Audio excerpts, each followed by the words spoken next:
इस समय मैं डिमडिमा टी स्टेट वेस्ट बंगाल में हूँ। यहाँ एक पेशेंट का ट्रीटमेंट करने आया हूँ और यहीं से हम आपको बताने वाले हैं कि फ्रोजन शोल्डर क्या प्रॉब्लम है, इसका सर्वाइकल स्पाइन से क्या रिलेशन है। जनरली हम जब इस तरह के प्रॉब्लम में फंसते हैं तो हम जाते हैं डॉक्टर के पास, मेडिसिन लेते हैं, फिजियोथेरेपिस्ट के पास जाते हैं, एक्सरसाइज करते हैं। लेकिन कभी कभी देखा गया है कि इस तरह के जो डिजीज़ है, जो प्रॉब्लम है, उसमें फिजियोथेरेपी में बहुत टाइम लगता है। क्यों लगता है? इसका कारण है कि जब भी कंधे में कोई पेन होगा, कोई प्रॉब्लम होगा, तो उसमें सर्वाइकल स्पाइन इन्वॉल्व रहता है। तो जब सर्वाइकल स्पाइन इन्वॉल्व है और आप ट्रीटमेंट लोकल कर रहे हो तो आपको रिकवरी में समय लगेगा। तो मैं आपको ये बताना चाह रहा हूँ कि जो भी प्रॉब्लम है शोल्डर का, चाहे वो बर्साइटिस हो, चाहे फ्रोजन शोल्डर हो। फ्रोजन शोल्डर में क्या होता है कि आपका जो कंधा है वो कम्प्लीटली लॉक हो जाता है। एक्टिव और पैसिव दोनों मूवमेंट, यानी कि कोई आप पर हाथ को उठाए तो भी नहीं उठेगा, आप खुद से जब उठाने जाएंगे तो भी नहीं उठेगा और पेन होगा। आप हाथ को पीछे नहीं कर सकते। जो फीमेल हैं अपने बाल नहीं बांध सकती, मेल है अपने बाल को कंघी नहीं कर सकता क्योंकि हाथ उठता ही नहीं है। आप अपने पॉकेट में डालते हो, हाथ पीछे की तरफ डाल नहीं सकते। कोई फीमेल है अपने ब्रा का हुक अगर बंद करना चाहे पीछे हाथ करके तो वो होता नहीं है, पीछे की तरफ हाथ जाता नहीं है। तो इसको बोलते हैं एडहेसिव कैप्सुलाइटिस। और दूसरा जो पेन होता है कंधे में उसको बोलते हैं बर्साइटिस। तो बर्साइटिस में मूवमेंट तो होगा, एक्शन तो होगा, बट पेनफुल होगा। और जब पेन होगा तो पेन आपके शोल्डर के टिप में होगा। शोल्डर के टिप में पेन है, यहाँ से अगर पेन एग्रीवेट हो रहा है तो आप समझ लीजिए कि आपको बर्साइटिस है, फ्रोजन शोल्डर नहीं है। इस चीज़ को ध्यान रखना है और इसके लिए सबसे ज़रूरी है जब आप ट्रीटमेंट कराने जाएं तो सर्वाइकल स्पाइन के साथ साथ कंधे का भी ट्रीटमेंट करवाएं, क्योंकि कायोथेरेपी मानता है कि जो भी नर्व आपके मसल्स को जाती है वो शोल्डर होके जाती है हाथों में। तो अगर नर्व यहाँ पे कहीं पिंच्ड है तो कंधे में प्रॉब्लम आने का संभावना बढ़ जाता है। और कायोथेरेपी एडजस्टमेंट में कंधे का जो मूवमेंट है वो बहुत जल्दी रिकवर होता है, यानी कि जो फ्रोजन शोल्डर है वो सबसे ज़्यादा फास्ट रिकवरी होता है कायोथेरेपी और फिजियोथेरेपी के कॉम्बिनेशन से। और तीसरा कॉम्बिनेशन है एक्यूपंक्चर। एक्यूपंक्चर में क्या होता है कि पहले हम आपके पेन का जो सिम्टम ऑफ पेन है वो निकाल देते हैं, फिर आपका मूवमेंट चालू कराते हैं। एक्यूपंक्चर में जो पॉइंट्स लगाते हैं उसमें आपका पेन चला जाएगा, पेन गया, फिर आपका मूवमेंट हम धीरे धीरे शुरू कर सकते हैं। मॉडर्न साइंस में जो फिजियोथेरेपी है उसमें जब मोबिलिटी स्टार्ट करता है फिजियोथेरेपिस्ट तो पेन बहुत ज़्यादा होता है और काफ़ी घंटों तक, कई घंटों तक फिजियोथेरेपी के ट्रीटमेंट के बाद पेन होता है। उसके बाद हमको पेन किलर खाना पड़ता है। तो ध्यान रखना है कि पहले पेन को रिलीज़ करें, बाद में एक्शन चालू करें। तो सिंगल एलिमेंट मैनी ट्रीटमेंट में हम यही बताते हैं कि कैसे हम किसी पेशेंट को पेन फ्री ट्रीटमेंट कर सकें। पहला पेन रिलीज़ करो, फिर उसका मोबिलिटी चालू करो ताकि उसको पेन किलर खाना नहीं पड़े। तो फ्रेंड्स, आइए हम इसके बारे में और डिटेल में बात करते हैं। क्या मेडिकेशन है, क्या एक्सरसाइज है, आप घर पे भी कैसे इसको मैनेज कर सकते हैं। तो आइए स्टार्ट करते हैं। हेलो फ्रेंड्स, मैं डॉक्टर रामायण कुशवाहा और आप देख रहे हैं spine health channel single element mini treatment. आज हम बात करने वाले हैं फ्रोजन शोल्डर के बारे में, एडहेसिव कैप्सुलाइटिस। अब ये डिजीज़ ऐसा है कि जिसमें आपका जो शोल्डर है वो कम्प्लीटली पैसिव और एक्टिव मोशन दोनों करने के लिए बिल्कुल तैयार नहीं होता है। इतना ज़्यादा सीवियर पेन। एडहेसिव का मतलब आपका शोल्डर ज्वाइंट कम्प्लीटली चिपक गया है, किसी चीज़ में जाके चिपक गया हो और आपका मूवमेंट रिस्ट्रिक्ट कर रहा हो। इसके पीछे कई कारण हैं। पहले हम कारण के बारे में जानेंगे थोड़ा, और उसके बाद ये प्रॉब्लम कैसे कैसे डेवलप होता है उसको समझेंगे। उसके बाद हम सीधा चले जाएंगे इसके ट्रीटमेंट के पैटर्न के ऊपर। Spine health channel frozen shoulder को कैसा ट्रीट करता है, कैसा डील करता है, इस पूरे वीडियो में हमने उसके बारे में बात की है। तो आइए हम समझते हैं कि पहले ये शोल्डर का प्रॉब्लम, जो इसको हम लोग बोलते हैं फ्रोजन शोल्डर, ये है क्या। ये जो फ्रोजन शोल्डर है वो धीरे धीरे बॉडी में डेवलप होता है। हल्का सा कभी आपको नेक में पेन होगा, कभी शोल्डर में पेन होगा। धीरे धीरे आपके जो मूवमेंट है ना वो आपके रिस्ट्रिक्ट होने शुरू हो जाते हैं। अब इसके जो पीछे जो रीज़न दिया है, वो रीज़न जैसे कि किसी को डायबिटीज़ है, थायराइड है, हार्ट का प्रॉब्लम है, इस तरह के जो पेशेंट होते हैं उनको ये होने का बहुत ज़्यादा चांस रहता है। और हमने स्टार्टिंग में बताया है कि इसमें सर्वाइकल स्पाइन का इन्वॉल्वमेंट ज़्यादा होता है। जब भी आपको कोई कंधे में तकलीफ हो, दर्द हो, तो आपका स्पाइन, सर्वाइकल स्पाइन बेसिकली इसमें इन्वॉल्व रहता है। क्यों रहता है, ज़रा उसको हम समझते हैं। डियर फ्रेंड्स, ये शोल्डर जॉइंट्स का एक मॉडल है, उसका पिक्चर देखिए आप। ये सारे जो छोटे छोटे दिख रहे हैं आपको, ये सब लिगामेंट्स है। ये लिगामेंट्स आपका क्लेविकल, इसको कॉलर बोन बोलते हैं। ये आपका स्केपुला है, ये ह्यूमरस बोन है, आपकी हाथ की हड्डी। यहाँ पे ये ऐसे आकर अटैच होता है, ये इसको बोलते हैं बॉल एंड सॉकेट जॉइंट। ये जॉइंट्स 360 डिग्री के लिए मूवमेंट के लिए डिज़ाइन किया हुआ है। जब आप कोई भी मूवमेंट करते हैं तो उसमें इस तरह से नर्व इन्वॉल्व रहती है। लेटरल कॉर्ड है, मीडियल कॉर्ड है, लेटरल पेक्टोरल नर्व है। ये सारे नर्व्स आपके सर्वाइकल स्पाइन से शोल्डर होके जा रहे हैं, आप देख रहे हैं। इसलिए मैंने बताया कि कोई भी अगर शोल्डर में पेन है तो नर्व इन्वॉल्व रहती है। ये हम आपको बताने के लिए ये पिक्चर दिखाया आपको। अब हम समझते हैं कि इसके कारण क्या है।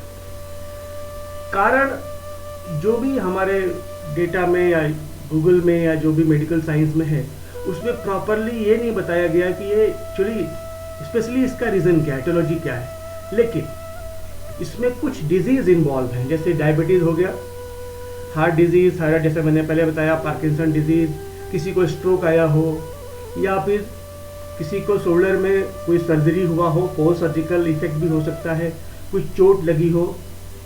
तीसरा एक बड़ा रीज़न है जो मैंने अपने क्लिनिक में एक्सपीरियंस किया है, वो है lack of mobility of the shoulder joint and lack of drinking water और any kind of liquid intake. आपका जब ये कम होता है तो आपके टिश्यूज़ में वेयर एंड टेयर होने का चांस बढ़ जाता है।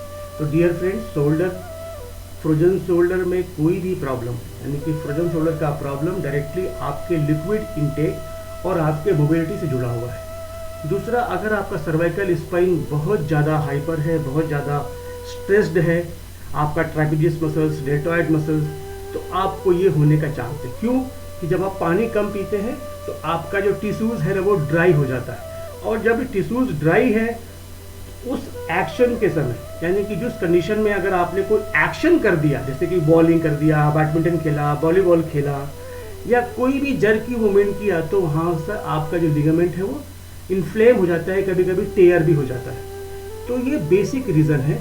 इसके लिए आप पानी का इंटेक प्रॉपर रखें और जॉइंट्स के मोबिलिटी का ध्यान रखें, ताकि आपको ये प्रॉब्लम हो नहीं। अगर ये हुआ तो फिजियोथेरेपी के फील्ड में फ्रोजन शोल्डर का ट्रीटमेंट बहुत ही पेनफुल होता है। और इसीलिए स्पाइन हेल्थ चैनल के माध्यम से मैं यह बताना चाहता हूँ कि जो कॉम्बिनेशन ऑफ ट्रीटमेंट मैंने बताया है, आपको आगे बताऊँगा, उसमें हम पेन को मैनेज करते हुए आपके शोल्डर के प्रॉब्लम को सॉल्व करते हैं। कैसे करते हैं देखिए। पहला प्रोटोकॉल है अल्ट्रासाउंड। आपका जो शोल्डर है वो हिलता ही नहीं है, एकदम मूवमेंट नहीं हो रहा है, तो पहला आप अल्ट्रासाउंड करेंगे। अल्ट्रासाउंड एक 5 मिनट्स अल्ट्रासाउंड, तो क्या होगा कि इसमें जो टिश्यूज़ इन्फ्लेम है वो धीरे धीरे जो टिश्यूज़ हैं वो उसका इन्फ्लेमेशन कम होता है। उसके बाद अगर आप कोई मेडिकेशन का सपोर्ट चाहते हैं तो बेस्ट मेडिसिन है होम्योपैथी में SBL ड्रॉप 5, और आयुर्वेदा में है लाक्षादी गुगुल। 2 गोली सुबह, 2 गोली शाम खाना खाने के बाद दीजिए, तो आपका जो जॉइंट्स के जो प्रॉब्लम है, जो आपका जो फ्रीज हुआ है शोल्डर, उसमें आपको अंदर से हीलिंग स्टार्ट हो जाएगा। उसके बाद शुरू होता है, ये हमने लगाया IFT। अल्ट्रासाउंड के बाद सेकेंड प्रोटोकॉल है IFT। IFT क्या करता है कि आपके जॉइंट्स की जो पेन है ना उसको बहुत जल्दी कम कर देता है और पूरी एरिया को नम कर देता है। तो क्या होगा कि पेन का फीलिंग आपको कम हो जाएगा। इसके बाद का जो प्रोटोकॉल है वो देख लीजिए आप। ये है डीप टिश्यू।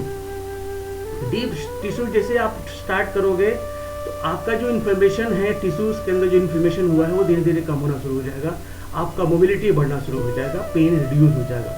पहला प्रोटोकॉल अल्ट्रासाउंड, दूसरा प्रोटोकॉल है IFT, और तीसरा हम ये कर रहे हैं शोल्डर के लिए deep tissue, myofascial deep tissue release.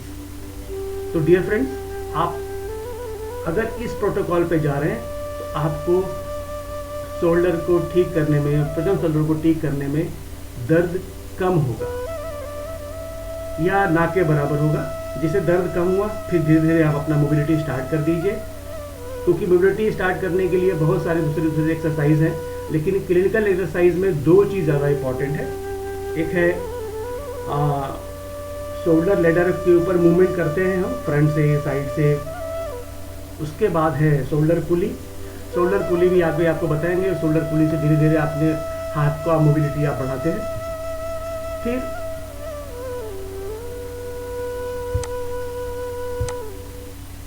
Deep tissue properly जब आप करेंगे तो शोल्डर में बहुत ज़्यादा आपको रिलैक्स फील होगा।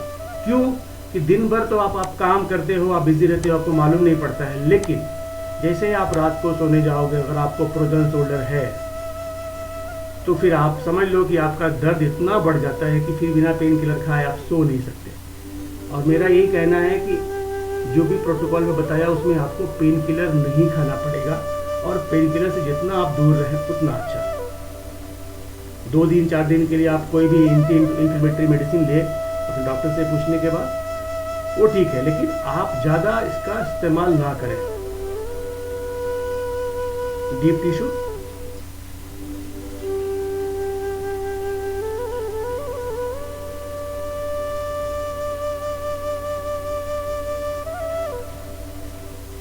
अब डीप टिश्यू के बाद नेक्स्ट जो प्रोटोकॉल है वो है कपिंग का, और कपिंग के बाद हम करते हैं एक्यूपंक्चर, निडल लगाते हैं, और निडल लगाने के बाद फिर क्रायोथेरेपी का नंबर आता है। जैसे आपने क्रायोथेरेपी मैनिपुलेशन किया वैसे ही शोल्डर में बहुत ज़्यादा रिलैक्स मिलता है, क्योंकि मैंने पहले बताया है कि शोल्डर पेन में सर्वाइकल स्पाइन का बहुत बड़ा रोल है।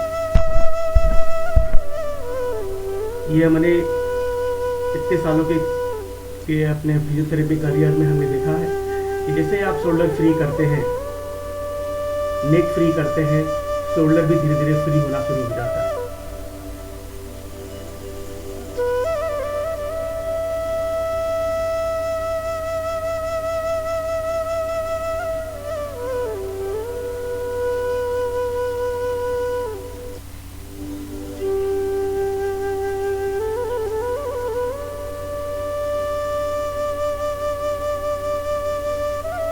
समय मिलेगा तो मैं अलग से एक शोल्डर का डीप टिश्यू रिलीज का एक अलग से वीडियो बना दूंगा, ताकि लोगों को समझ में आए कि डीप टिश्यू कैसे करते हैं।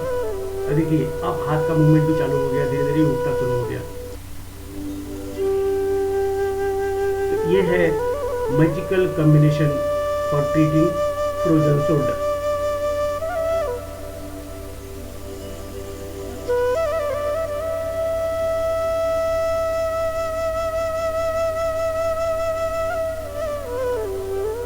अब है कपिंग।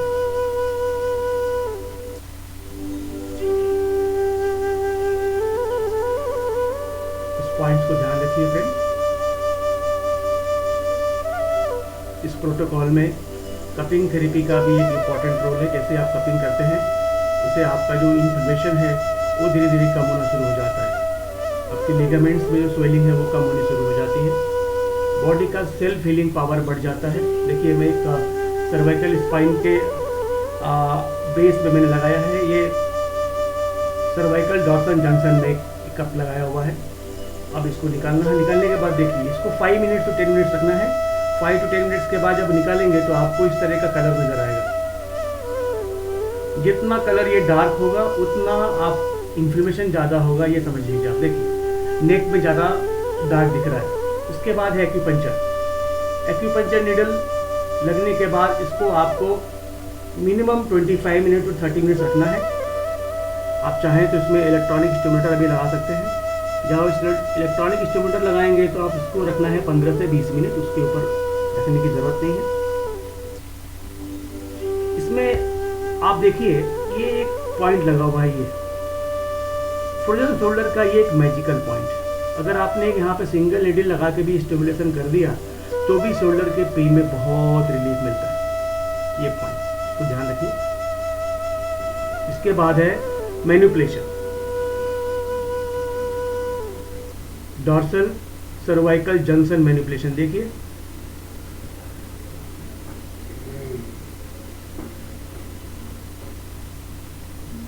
जैसे ये कंप्लीट होगा, शोल्डर जैसे लगता है कि उसका जो हैवीनेस है, उसका मोबिलिटी फटाफट बढ़ना शुरू हो जाता है।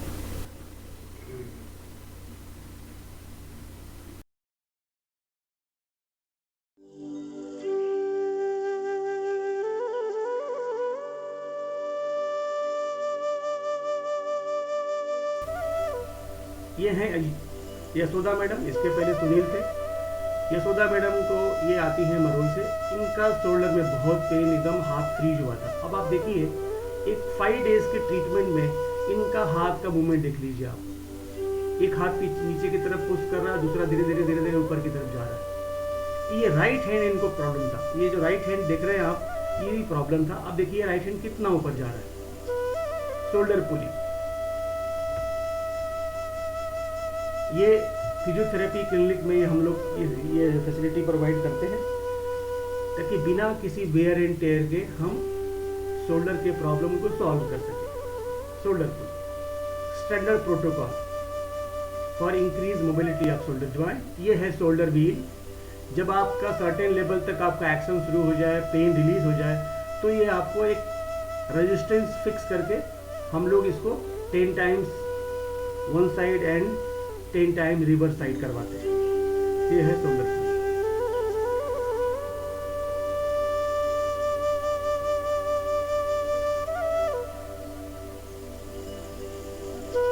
इससे आपका मोबिलिटी बढ़ेगा, आपका स्ट्रेंथ बढ़ेगा।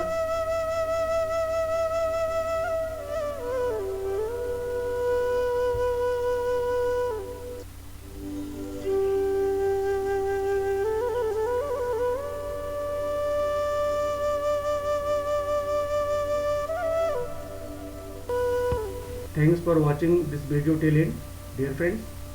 अगर आपको ये वीडियो अच्छा लगा हो तो इसको शेयर करें, सब्सक्राइब करें, लाइक करें। Thank you and God bless you all.